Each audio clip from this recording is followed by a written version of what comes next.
Good day everyone, my dear brothers and sisters in Christ. Today is Thursday, March 7, 2024. Welcome sa aking video. I am Myrna De Leon Mariano, CDS Philippines. Would like to share the gospel for today. And please don't forget to subscribe, like, and share sa aking video. Let us pray first to the Holy Spirit. Come, Holy Spirit, grant us the gift of knowledge. And our gospel for today is according to St. Luke chapter 11 verses 14 to 23. Muling binuhay ang anak ng isang biyuda. Ang mabuting balita ng Panginoon mula kay San Lucas. Nilapitan niya at hinipo ang kabaong at tumigil ang mga may pasa nito. Sinabi niya, "Binata, sinasabi ko sa iyo, bumangon ka."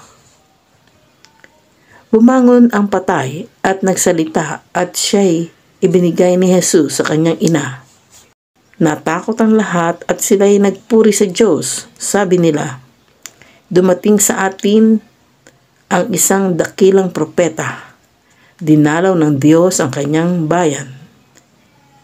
At kumalat sa buong Judea at sa palibot na lupain ang balitang ito tungkol sa ginawa ni Jesus.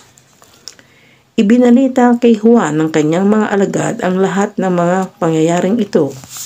Kaya tinawag ni Juan ang dalawa sa kanila at pinapunta sa Panginoon upang itanong kung siya na nga ang ipinangakong darating o kung maghihintay pa sila ng iba. Pagdating dooy, sinabi nila kay Jesus, "Pinapunta po kami dito ni Juan na tagapagbautismo upang itanong kung kayo na ang darating o maghihintay pa kami ng iba."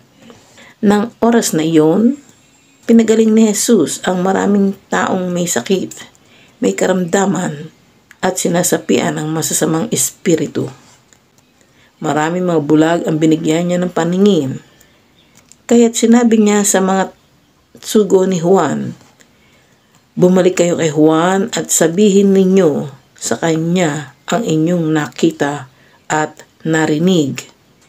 Nakakakita ang mga bulag, nakakalakad ang mga pilay, gumagaling at lumilinis ang mga ketongin, nakakarinig ang mga bingi, muling nabubuhay ang mga patay, at ipinapangaral sa mga dukha ang magandang balita.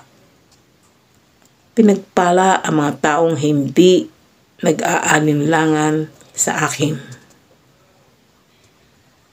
Ang mabuting balita ng Panginoon. Pinupuri ka namin, Panginoon Jesucristo. Let us pause for a while and let us pray. Father, help us to be ready to celebrate the great Paschal mystery. Make our love grow each day as we approach the feast of our salvation. We ask this through our Lord Jesus Christ, your Son, who lives and reigns with you and the Holy Spirit, one God forever and ever. Amen. God bless us all in the name of the Father, and of the Son, and of the Holy Spirit. Amen.